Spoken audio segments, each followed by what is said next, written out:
دائما معنا بكل جديد الناشط في المجال الإخباري أو من أنشط مراسلينا عماد رجب. أشكرك على هذه الجولة.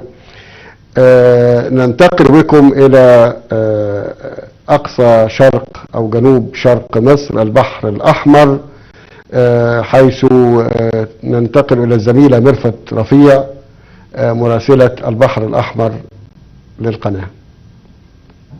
مساء الخير أستاذة ميرفت.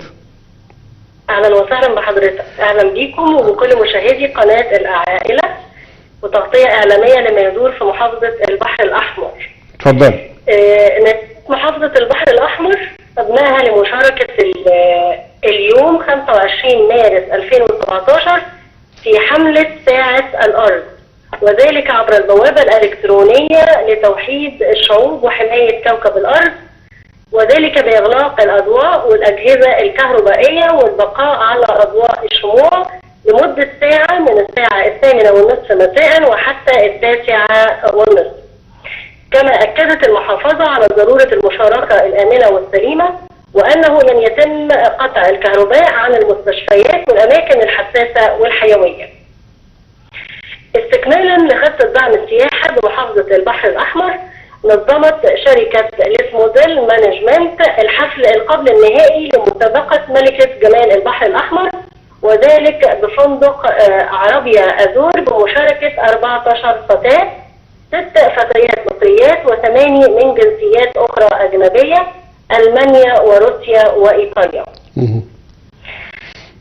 تتصدر المرأة والأم اهتمامات جميع الهيئات والمديريات في محافظة البحر الأحمر، حيث يمثل شهر مارس من كل عام شهر المرأة عالميا ومحليا.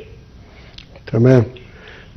اللواء أحمد عبد الله محافظ البحر الأحمر خلال اجتماعه مع المجلس التنفيذي للمحافظة خلال الأسبوع الماضي أنه تم اعتماد 50 مليون جنيه من وزارة التخطيط، وذلك لتطوير العشوائيات كمرحلة أولى، وذلك ضمن خطة المحافظة التي تستهدف الإعلان عن خلو المحافظة من العشوائيات خلال العام الجاري.